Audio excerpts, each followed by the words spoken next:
रख दिया। अब ये सोचते हम बड़े खिलाड़ी हैं, 1.5 लाख मार लिया। अरे 1.5 लाख मार नहीं लिया है, 150 लोगों को भी मार दिया है साथ में, वो भी बर्बाद हो गए। सांप,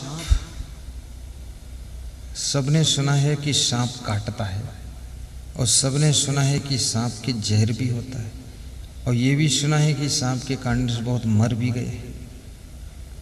अंधेरे में रस्सी पड़ी हो, आपको भ्रम हो जाए ये सांप है, तो आपको पसीना आ जाता है और आप दौड़कर भागते हैं कि सांप है, काट खाएगा।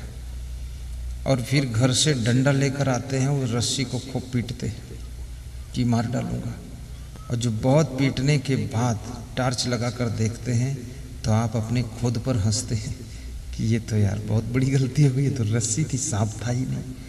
सांप का काटा हुआ व्यक्ति, सांप के काटने का समाचार सुना हुआ व्यक्ति, सांप ने किसी को काटा है ये बात जिसको सुनने को मिली, वो व्यक्ति रस्सी में भी सांप का दर्शन कर लेता है और रस्सी की भी पिटाई करता है और रस्सी देखकर भागता है और रस्सी देखकर घबरा कर गिर पड़ता है, चोट लग जाती है। बल्कि रस्सी सांप नहीं है, सांप सांप होता है, रस्सी रस्सी होती है। लेकिन सांप का भ्रम रस्सी में हो जाता है। इसी तरह से बेईमान बेईमान होता है, ईमानदार ईमानदार होता है। लेकिन एक आदमी बेईमानी कर ले तो 1000 ईमानदारों में भी तुम्हें बेईमान का भ्रम होगा कि ये भी बेईमान ही होगा।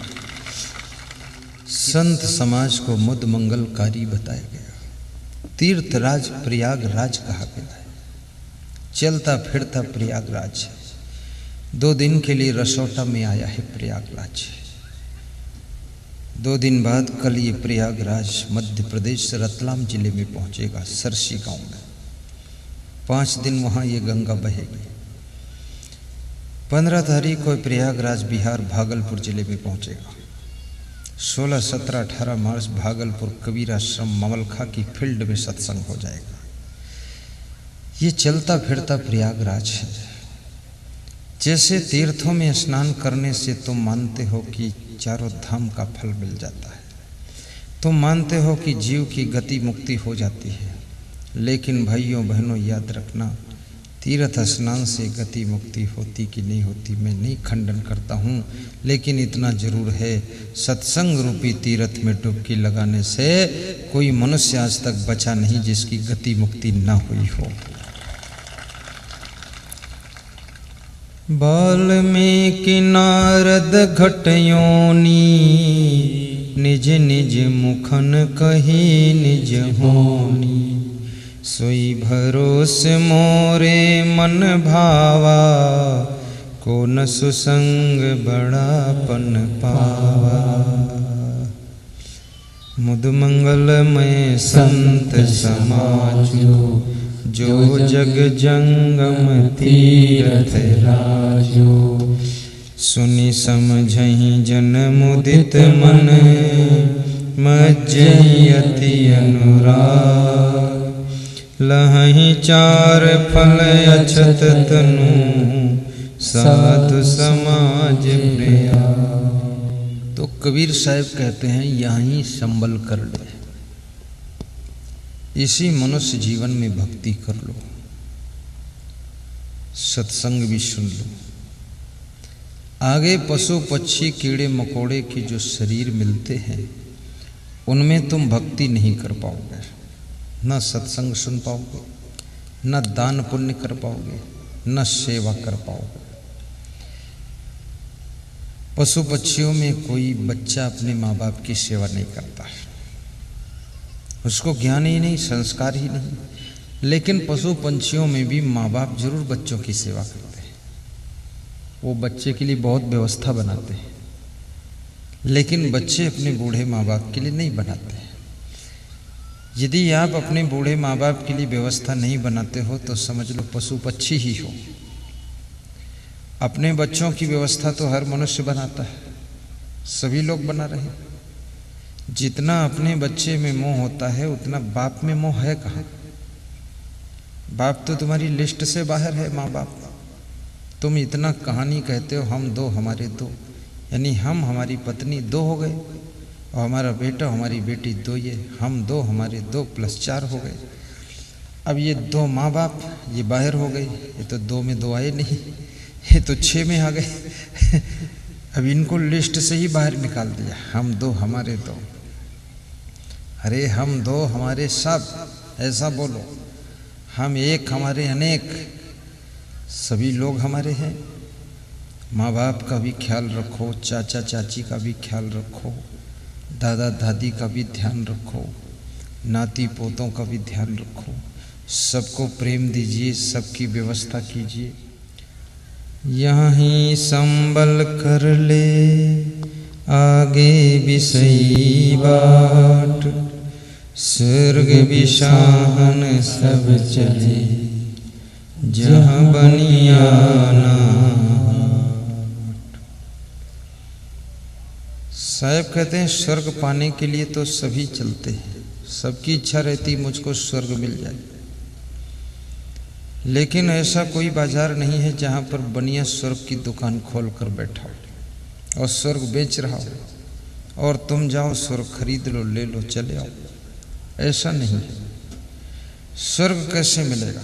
ध्यान से, स्वर्ग उनको मिलता है और स्वर्ग से ऊंचे स्थान भी उनको मिलता है जिनमें 2 बातें होती है। कौन कौन सी 2 बातें? 2 पुरुषो राजन स्वर्गस्यो परितिष्ठता, प्रभुश्च क्षमया युक्तो दरिद्रश्च प्रदानवान।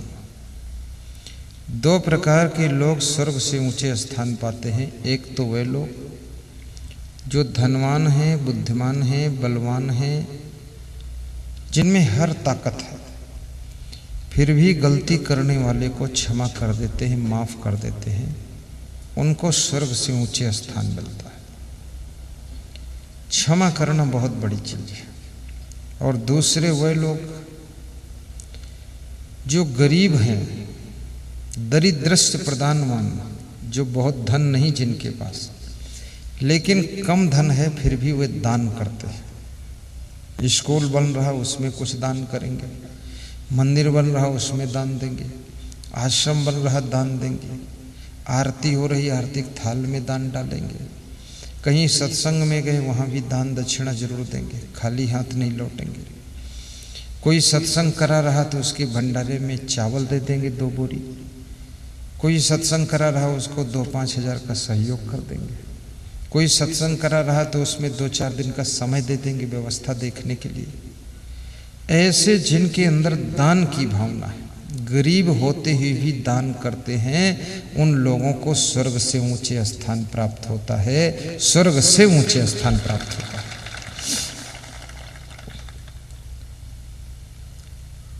और शास्त्रों में यह भी लिखा है, अगर आपके घर में गरीबी है और उसको दूर करना चाहते हो तो दारिद्र्य नाशनम दानम, दान करने से दरिद्र का नाश होता है। दान करोगे आपके घर में दरिद्र नहीं रह सकता है। माता पिता की सेवा करो, अतिथि का सत्कार करो, संत गुरु की सेवा करो और दान पुण्य करो, आपके गरीबी कभी रहेगी नहीं। ये धीरू भाई अंबानी जो थे, बचपन में चना मुरमुरा बेचते थे, सिर पर बड़ी परात में चना मुर्रा लेकर जाते थे। एक मंदिर था इनके गांव में, वहाँ रख कर बैठते थे, बेचते थे। मंदिर में जो दर्शन करने आते थे थोड़ा बिक जाता था 10-20 रुपये का, तो उसमें से 1 रुपया शाम को मंदिर में दान करते थे। तो पुजारी ने कहा तुम दान मत करो, गरीब घर से हो। तो उन्होंने कहा मेरी माँ ने कहा है 1 रुपया दान करके आ जाना, अगर 10 रुपया बचे तो 1 रुपया दे देना मंदिर में। तो पुजारी बोला अरे रहने दो तुम, कभी कभी गरीब आदमी के दान को देख करके लेने वाले को संकोच पैदा हो जाता है कि अरे रहने दो, छोड़ो, लेकिन वो देते जरूर थे। तो पुजारी ने कहा एक दिन तुम देने लायक बनोगे। आज पूरे भारत देश में सबसे बड़ा बिजनेस उन्हीं का है, धीरू भाई अंबानी। ये जियो जो चल रहा ना, जियो सिम, ये उसके बेटे का है, मुकेश अंबानी। धीरू भाई अंबानी तो मर गए, अब मुकेश अंबानी, अनिल अंबानी 2 बेटे थे, वो संभाल रहे हैं, जिसमें मुकेश अंबानी का बिजनेस बहुत आगे है। जब गुजरात में भूकंप आया था 26 जनवरी को गत वर्षों में, तो कच्छ भुज क्षेत्र में बहुत नुकसान हुआ था। तो वहाँ एक गांव में 12,000 मकान थे। सभी मकान उन्होंने गिरा करके नए बनाकर, दरवाज़ा खिड़की फर्श टाइल लगाकर, लेट बाथ बिजली लगाकर, रोड बनाकर, और जिसके जिसके मकान थे उनको सौंप दिया था। 12,000 मकान बनाकर दान दिया था। 12 रुपये दान देना कठिन है, वो 12,000 मकान, एक मकान की कीमत 30 लाख से कम नहीं। अब सोचो, जिनके बाप 1 रुपया दान दे पाते थे बचपन में, और वही जवान होने पर उनका बेटा जो है 12,000 मकान बनाकर दान कर दिया। याद रखना, दानी के घर में लक्ष्मी का निवास रहता है। और दान में कन्यादान को भी पवित्र दान बताया गया है। धन दान, अन्नदान, रक्तदान, वस्त्रदान, जीवन दान, प्रेम दान, अंगदान, बुद्धिदान, ज्ञान दान, ये बहुत सी चीज़ों का दान होता है। स्वर्ण दान, सोने चांदी का भी दान किया जाता है। गुजरात में एक महात्मा है, तो उसके भक्तों ने उनको 2 बार सोने से तौला है। उनका वजन 90 किलो था, 90 किलो सोना दान दिया। अरे 90 ग्राम भी बहुत होता है, तुम 90 किलो बता रहे हो, फालतू बात। तो 90 किलो में उन्होंने दिल्ली के दिल पर आश्रम बनाया है, बहुत बड़ा, जो गिनीज बुक में नाम उसका है, अक्षरधाम। और दूसरा 90 किलो मिला तो अमेरिका में आश्रम बनाया है, बहुत बड़ा, जहाँ अमेरिका का राष्ट्रपति भी झुक गया, दंडवत कर लिया। कोई एक भगत ने थोड़े दिया इतना सोना, किसी एक महिला ने चेन दिया, किसी ने गले का हार दिया, किसी ने अंगूठी दिया, किसी ने मुंदरी दिया, किसी ने छल्ला दिया, किसी ने नथुनी दिया, और किसी ने कुछ सिक्का दे दिया सोना का। ऐसे हजारों लोगों ने मिल करके 90 किलो इकट्ठा किया और तराजू पर गुरु को बिठा के तौल दिया सोना से। वो सोना सब बेच करके बहुत बड़ा आश्रम खड़ा किया। स्वर्ण दान भी करना चाहिए, धन दान भी करो आश्रम बनाने के लिए, क्योंकि पेड़ लगाओगे तो फल भी आएंगे, और फल आएंगे तो पंछी भी आएंगे, और पंछी आएंगे तो कभी हंस पंछी भी आकर दर्शन देगा। जब आश्रम बनेगा तो वहाँ संत आएंगे, संत आएंगे तो उसी में कभी परमहंस संत आ जाएंगे, महान संत, जिनके दर्शन से तुम्हारा उद्धार हो जाएगा। तो ये चीज़ें बहुत ज़रूरी होती हैं। और हर गांव में आश्रम बनाना चाहिए, भक्तों को बनाना चाहिए। आप लोग बनाइए, सरकार से मांग दीजिए, अपने विधायक सांसद से मांगिए, 10-20 लाख रुपए बाउंड्री खींचिए, आश्रम बनाइए, सत्संग भवन खड़ा करिए, संत महात्मा आए वहाँ महीने में 1 दिन प्रवचन आप खुद भी रखिए, स्वयं प्रवचन सुनाइए। कोई ज़रूरी थोड़े संत जी ही सुनाएं, आप भी सुना सकते। तो यहीं संभल कर ले आगे विषयी बाट, स्वर्ग विसाहन सब चले जहाँ बनिया ना हाट। तो जहाँ पर कोई बनिया नहीं है, कोई बाजार नहीं है, जिन जिन संबल ना कियो अस्पुर पाटन पाए, जिन्होंने साधना भक्ति नहीं किया, कल्याण का कार्य नहीं किया। अस्पुर, पुर माने बाजार, अशपुर, पुर माने नगर को कहते हैं, पाटन माने बाजार होता मेला। ये काया रूपी नगर, मनुष्य जीवन रूपी नगर में आकर और साथ में सत्संग की बाजार में पहुंचकर भी जिसने साधना नहीं किया, भक्ति नहीं किया, गुरु मंत्र नहीं लिया, झाली परे देने आते संबल की ओर न जाए, धीरे धीरे जीवन अस्ताचल की ओर पहुंच जाएगा। तब साधना नहीं कर पाओगे, अपना कल्याण नहीं कर पाओगे। इसलिए इसी मनुष्य जीवन में चेतो, बुराइयां छोड़ो, प्रसन्न रहा करो, एक दूसरे का काम मत बिगाड़ा करो, अपने जीवन को मंगलमय बनाओ, आपकी प्रसन्नता सदैव बनी रहे, ऐसी मैं शुभकामना करता हूँ। घुटनों पर हाथ रखिए, पहली अंगुली अंगूठा जोड़िए। आपके पास में शरीर है, शरीर को स्वस्थ रखने के लिए व्यायाम भी कीजिए, कठोर परिश्रम कीजिए, और साथ में पानी अधिक पीजिए, भोजन कम कीजिए, और आयुर्वेदिक दवाइयों का प्रयोग कर लीजिए। कभी कोई ज़रूरत पड़े, लंबी सांस खींचिए और खुश रहिए। कितने लोग अपने शरीर से बहुत परेशान रहते हैं। क्यों? जो शरीर के साथ शुरू में उदंडता करता है उसका शरीर फिर बिगड़ जाता है। इसलिए शरीर के साथ उदंडता मत कीजिए, भली प्रकार से इसको संभाल कर रखिए और मेहनत हमेशा करते रहिए। पेट में गड़बड़ी हो तो अमृता चूरन, उदरामृत चूरन। पेट बड़ा हो कड़ा हो तो मेदोहर चूरन लीजिए। अगर पेट में गैस बनती है, गैसांतक बटी ले लीजिए। अगर आपका पेट हमेशा खराब रहता है तो आप पपीता खा लीजिए 2-4 दिन लगातार, गाजर खा लीजिए, मूली खा लीजिए, सलजम चुकंदर कच्ची ही चबा चबा कर खाइए, पेट ठीक हो जाएगा। अमरूद खा लीजिए, जामफल, केला खाइए, उससे भी पेट ठीक होगा आपका। और यदि आपके शरीर में रोगों से लड़ने की सामर्थ्य नहीं है तो पंच तुलसी का रस 2 बूंद सुबह 2 बूंद शाम पानी डालकर पी लीजिए, तो शरीर में रोगों से लड़ने की सामर्थ्य होगी और इन्फेक्शन आपकी बॉडी में नहीं हो सकेगा। मन को भी ठीक रखिए संभाल करके। मन को संभालने के लिए धार्मिक ग्रंथों का अध्ययन कीजिए।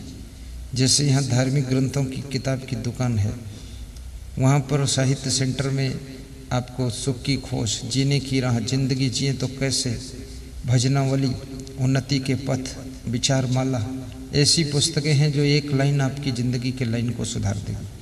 प्रवचन के मेमोरी कार्ड ले लीजिए, प्रवचन सुनते रहिए। अभी एक माता जी कल आई थी सिवनी चापा से, तो कह रही थी साउंड खरीदी हूँ और प्रवचन की मेमोरी में ले गई थी, उसको लगाकर लेटे लेटे सुनती रहती हूँ, बड़ा आनंद आता है गुरुजी। बैठे बैठे थोड़ा थक जाती हूँ तो लेट जाती हूँ, और पहले से अब ज़्यादा अच्छा लगता। पहले खाली रहती थी तो मन थोड़ा उलझन में रहता था, अब प्रवचन सुनती रहती है और सुनते सुनते सो भी जाते हैं हम।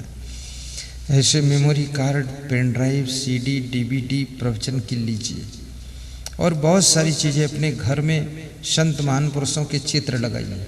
वहाँ हीरो हीरोइन के चित्र, गधे घोड़े के चित्र मत लगाओ, महान पुरुषों की चित्र लगाओ। कितने लोगों के घरों में देखा शेर बाघ के चित्र लगे हुए हैं। वो शेर बाघ से न जाने क्या रिश्तेदारी है, उससे कौन सीख तुमको मिलने वाली है।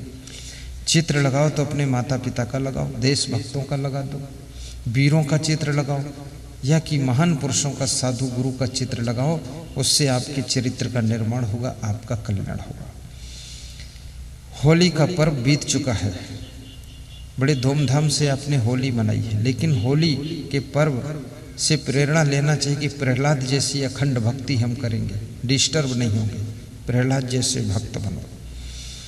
आत्मा की शांति के लिए सत्संग में ही डुबकी लगाइए, संयम नियम रखिए, साधना करिए तो आत्मा को शांति मिलेगी। मन, शरीर, आत्मा, ये तीनों का बैलेंस बनाइए, आपका कल्याण होगा। पुनी राम साहू को बारंबार धन्यवाद दिया जाता है, जिन्होंने इतना बड़ा बीड़ा उठाया और सत्संग समागम की रचना किया। उनके लिए तालियां बजा दीजिए। बहुत अच्छे आदमी हैं, उनकी बहुत बड़ी श्रद्धा है। उनकी पत्नी श्रीमती सुषमा देवी, वह भी बहुत महान महिला है, जिसने अपने पति को रोका टोका नहीं, समर्थन दिया कि हाँ बुलाइए गुरुजी को, और बुला करके इतना खर्चा पर्चा करके सभी को जोड़कर ये कार्यक्रम किया। ये गांव के लोग भी महान हैं, धन्यवाद के पात्र हैं, जिन्होंने बहुत बड़ी कार्यक्रम में सहयोग किया है। सदगुरु कबीर साहिब से किसी भक्त ने प्रश्न पूछा है कि संसार नश्वर है, क्षणभंगुर है, ये मृत्यु लोक है जहाँ सबकी मृत्यु होना अनिवार्य है, कोई सदैव अमर नहीं रहता है, परंतु सबके मन में इच्छा होती है मैं न मरूं, मेरा बाप न मरे, मेरी माँ न मरे, मेरी पत्नी अमर रहे, मेरा बेटा, मेरा परिवार कभी मृत्यु को प्राप्त न हो। मेरे दुश्मन, मेरे विरोधी सब मर जाएं। हे भगवान, तू मुझे अमर कर दे, मेरे दुश्मनों को मार दे। मैं ही मैं रहूं, दूसरा यहाँ विरोधी न रह जाए। ऐसी याचना करता है मनुष्य। परंतु कबीर साहब से भक्त ने पूछा, इस मृत्युलोक के संसार में मनुष्य को मृत्यु के दुख से कैसे पार होना चाहिए, क्योंकि सबकी मृत्यु आपके लिए दुखदायी नहीं होती है। जिनसे तुम्हारा प्रेम है उनकी मृत्यु दुखदायी होती है। जिनसे तुम्हें नफरत है उनकी मृत्यु तुम्हारे लिए सुखदायी होती है। तुम उनके मरने की अशुभ कामना करते रहते हो कि ये मर जाता तो हमें चैन की सांस मिल जाती है। ऐसे कर्म कभी न करना कि तुम्हारे मरने के लिए लोग अशुभ कामना करें।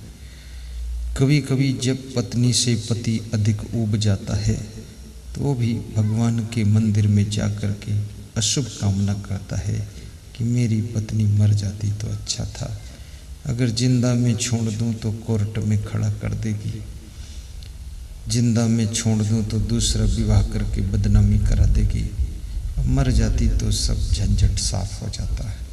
इसलिए कितने पतियों ने अपनी पत्नियों को भी कोशिश करके भी मार डाला है कि ये मैटर समाप्त ही हो जाना चाहिए। ऐसा अपने पति को तंग मत करो। और कितने ऐसे पति लोग हैं, दारू बहुत पीते हैं, जुआ खेलते हैं, झूठ बोलते हैं, पत्नी की बात को सुनते नहीं हैं। उनकी पत्नियां अशुभ कामना भगवान से करती हैं, या तो मैं ही मर जाऊं तो ठीक है, या कि मेरे पति ही मर जाए तो ठीक है। अब हम इनके साथ जीना नहीं चाहते हैं। ऐसी इच्छाएं होने लग जाती हैं। पति बन करके ऐसे गलतियां मत करो जिसकी तुम्हारी पत्नी तुम्हारी वजह से दुखी होकर खुद मरने की इच्छा करने लग जाए, तुम्हारे भी मरने की अशुभ कामना करने लग जाए। ऐसी गलतियां मत कीजिए।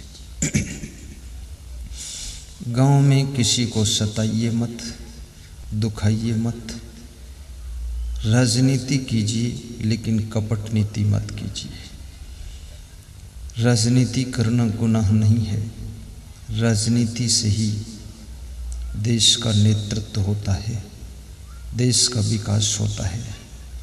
राजनेता के हाथ में देश की बागडोर होती है। राजनेता देश को जिस दिशा में मोड़ना चाहता मोड़ देता है। आप में यदि योग्यता है, क्षमता है, आपके अंदर गुण है, संस्कार है, तो राजनीति ऐसे करो जैसे मंदिर में बैठ करके लोग पूजा करते हैं। और मंदिर में मैं तो कहता हूँ कि राजनीति, राष्ट्र एक देवता है। ये हमारा राष्ट्र देवो भव। राष्ट्र को देवता माना गया, भारत को माता माना गया और महात्मा गांधी को राष्ट्रपिता माना गया।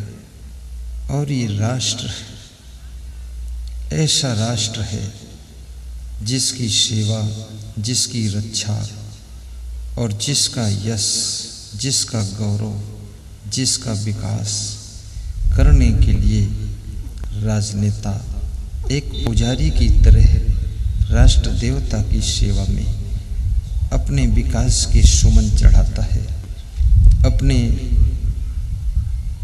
आस्था के फूल चढ़ाता है कि मेरे देश का विकास हो। परंतु कूटनीति, कपट नीति, छल नीति से आपके द्वारा दूसरे लोग दुख ही पाएंगे। समय का सदुपयोग कीजिए, फूलों जैसी जिंदगी जियो। फूल और कांटा, एक झोली में फूल भरे हैं, एक झोली में कांटे। कोई बांटन वाला बांटे, चुप गए मेरे कांटे, बहुत हो गए घाटे। एक झोली में फूल भरे हैं, एक झोली में कांटे। अपने सौभाग्य को स्वयं उदय कीजिए। कम समय में बहुत से कार्यों को करने के लिए तुम दुनिया में आए हो। तुम ये कलह कलेश में फंसने के लिए नहीं आए हो। छोटी छोटी बात में दुखी होकर के अपना समय गंवाने के लिए नहीं आए हो। रोज रोज तुमको बिठाकर यदि कोई समझाता है तो समझ लेना तुम मूर्ख व्यक्ति हो। रोज रोज समझाने के लिए तुम क्यों उत्पात करते हो। राजस्थान में जयपुर जिले में मेरा कार्यक्रम था। जिस सज्जन ने कार्यक्रम कराया था उनका नाम सुभाष भाई था। वे 7 भाई थे। तो उन्होंने कार्यक्रम के बाद मुझसे निवेदन किया कि गुरुदेव मेरे भाइयों को समझा दो, परिवार का क्लास ले लो। तो मैंने कहा कारण क्या है। बोले मैं 7 भाई हूँ, 7 बहुएं हैं और 14 बेटा बेटी है और माँ बाप है। लंबा परिवार है, मैं ही इसका मालिक हूँ। ये मेरे भाई लोग खुद काम तो करते नहीं हैं और आपस में लड़ते हैं, तो इनको समझाने में मेरा भी टाइम चला जाता है। ये मुझको भी काम करने नहीं देते। कहीं मैं 2 नंबर के भाई को बिठा कर समझा रहा हूँ, कहीं 3 नंबर वाला, कहीं 7 नंबर वाला। अब ये सब अगर काम कम करें तो भी चल सकता है, लेकिन मुझे तो करने दें। तो मैं करना चाहता हूँ, करता हूँ, तो मुझको भी नहीं करने देते। मैं इनका ही झगड़ा फैसला करता रहता हूँ, इनकी समस्या सुलझाता रहता हूँ। तो मैंने उनके परिवार को एक कमरे में बिठाकर 1 घंटे क्लास लिया, समझा दिया। साल भर ठीक ठाक चले, फिर डिस्टर्ब हो गए। जैसे गाड़ी 2 महीने बाद सर्विसिंग करानी पड़ती ना, ऐसे परिवार की भी सर्विसिंग, मेंटेनेंस, रिपेयरिंग भी करना पड़ता है। कईयों के तो बेयरिंग चेंज करने पड़ते पूरी स्टीयरिंग जाम है। ये परिवार भी मेंटेनेंस के बिना चल नहीं सकता। उनका फिर फोन आया, एक बार और आ जाओ। मैंने कहा दूर हूँ सुभाष भाई। बोले खर्चा दे दूंगा 10-20 हज़ार जो बताओगे। मैंने कहा 10-20 हज़ार से होगा नहीं, 50 हज़ार लगेगा। तो बोले 30 हज़ार ले लेना। तो हमने कहा सौदेबाजी का काम नहीं, जितना टिकट खर्चा लगे। एरोप्लेन से आऊँगा, जयपुर उतरूँगा, 2 घंटे का समय दूंगा, फिर एरोप्लेन पकड़ूंगा। मैंने उनको फिर टाइम नहीं दिया। हर महीने फोन आता है। दूसरों को परेशान मत कीजिए, समझाने के लिए भी दूसरों को बार बार दुख मत दीजिए। कितने लोगों का स्वभाव ऐसा बड़ा नाजुक होता है, तुनकहा स्वभाव। कुछ भी हो गया तो बस बैठ के कमरे में मुंह फुला के बैठे रहते हैं। कोई पूछा क्या हुआ, बोलते ही नहीं। कोई समझा रहा भाई क्या बात है, फिर आंखें ऐसे देख लेते, नीचे कर लेते। ये दुनिया भर की नाटक करोगे, पूरा घर तबाह हो जाएगा। ऐसे लोगों के साथ में कोई जीना नहीं चाहता है, रहना नहीं चाहता है। उलझन है, असमंजस है। कम से कम दूसरों को खुशियां ना दे सको, लेकिन खुद तो खुश रहो। दूसरों को शांति ना दे सको, खुद तो प्रसन्न रहो, शांति से रहो। और स्वयं शांति से रहने वाले लोग विकास की परम ऊंचाइयों को छूते हैं। जो स्वयं में ही उलझे रहते हैं, हमेशा डिस्टर्ब रहते हैं। कितने लोगों को मैं देखता हूँ कभी खुश ही नहीं रहते। कहीं माँ से नाराज, माँ की नाराज़ी दूर हुई तो बाप से नाराज, बाप की समाप्त हो गई तो बहन से डिस्टर्ब है। 2-1 महीना बहन को ढोया, उसका ठीक हुआ तो पत्नी से बहुत नाराज है। मोह ही नहीं बोला था। पत्नी सोचे तो हमारे लिए नरक ही होगा। अरे ये नरक बहुत जनक बना चुके हैं, इनका धंधा ही है। 1-1 महीना सबका नरक में स्नान करावत ये कौन सा तरीका है?